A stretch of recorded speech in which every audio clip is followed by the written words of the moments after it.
విజ్ఞాన యోగంలో కృష్ణ పరమాత్మ అర్జునునికి విజ్ఞానాన్ని బోధిస్తున్నాడు. అంటే జ్ఞానాన్నే చెప్తున్నాడు. అయితే అర్జునుడు దాన్ని తన అనుభవంలోకి తెచ్చుకున్నట్టయితే అది విజ్ఞానం అవుతుంది. అందుకే జ్ఞానయోగము విజ్ఞానయోగము అనేటటువంటి ఈ రెండు అంశాలు కూడా భగవద్గీతలో 18 యోగాలలో ఉన్నాయి. విషాదంలో పడ్డటువంటి అర్జునుడు తన ధర్మకర్మ తాను నిర్వర్తించాలి అన్నట్లయితే ఈ విషయాలన్నీ చెప్పడం చేశారు. ఎందుకు చెప్పాలి అని అంటే తన ధర్మకర్మ తాను నిర్వర్తించాలి.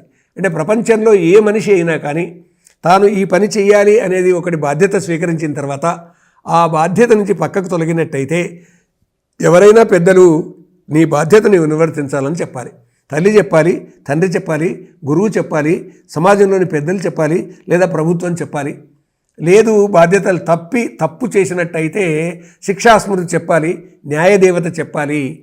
దీనికి మొండికేసినట్టయితే అప్పుడు రక్షణ వ్యవస్థ, శాంతి భద్రతల వ్యవస్థ అతన్ని శిక్షిస్తుంది. ఇది లోకంలో ఉన్నటువంటి విషయం. కాబట్టి పరమాత్మ ఎక్కడెక్కడ ఉన్నాడు అనేటటువంటి విషయాన్ని చెబుతూ ఎంత సూక్ష్మంగా మనకు కనిపిస్తాడు అనేటటువంటి విషయాన్ని కూడా శ్రీకృష్ణ పరమాత్మ నేను ఎందులో ఏ విధంగా ఉన్నాను అనేటటువంటిది చెప్తున్నాడండి. భగవంతుడు సర్వవ్యాపి, కణం కణంలో పరమాత్ముడు ఉన్నాడు. మనం పిల్లలు ఆటలు ఆడేటటువంటి సందర్భంగా ఒక మాట వింటుంటామండి, కంకర్ కంకర్ మే శంకర్ హే అని. అంటే రాయి రాయిలో పరమాత్మ ఉన్నాడు అనేటటువంటి మాట.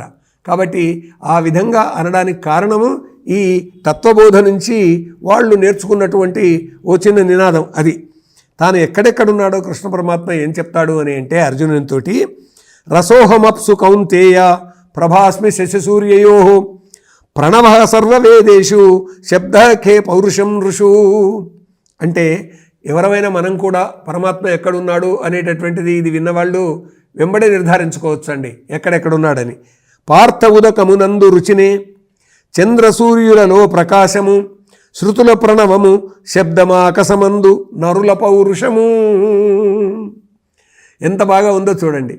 అంటే దేవుడు విగ్రహంలో ఉన్నాడా, దేవుడు పుస్తకంలో ఉన్నాడా, దేవుడు అక్షరంలో ఉన్నాడా, దేవుడు ఎక్కడెక్కడ ఉన్నాడు అనేటటువంటి ప్రశ్న మనం వేసుకున్నట్టయితే ఇక్కడ కృష్ణ పరమాత్మ చెప్తున్నటువంటి దానిలో పార్థ ఉదకమునందు రుచి రసోహమప్సు కౌంతేయ కుంతీపుత్రుడమైనటువంటి ఓ అర్జున నేను నీటిలో ఉన్న రుచిని అన్నాడండి.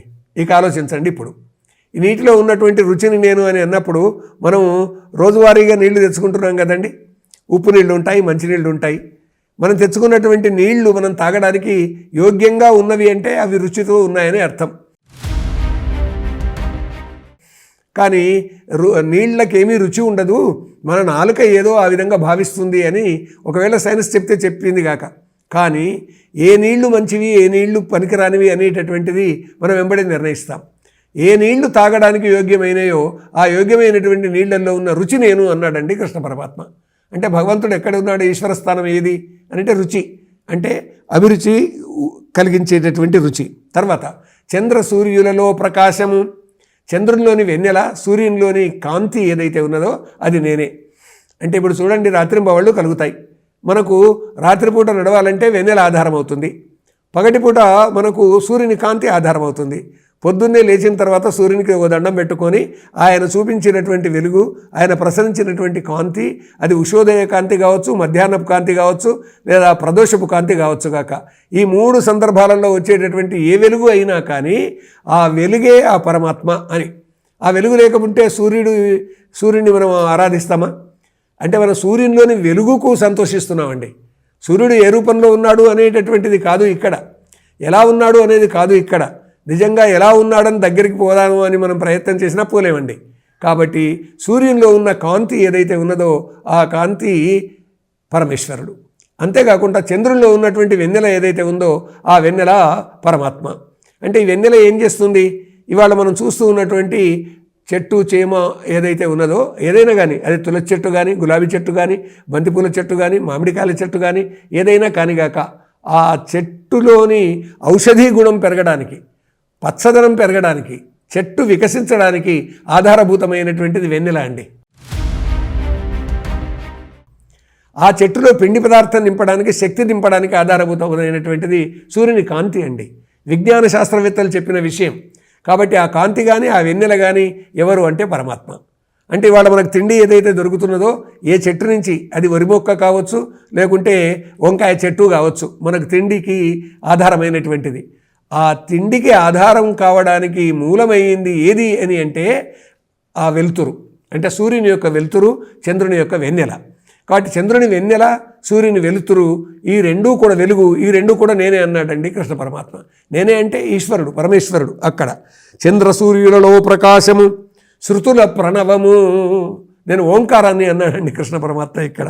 అంతేకాకుండా శబ్దము, ఆకాశంలో ఉన్నటువంటి శబ్దం, మనకు నేను మాట్లాడుతున్నటువంటి ఈ మాట మీ దగ్గరికి వస్తుందంటే మన మధ్యన ఉన్నటువంటి ఈ శూన్య ప్రదేశాన్ని ఆకాశం అంటారండి.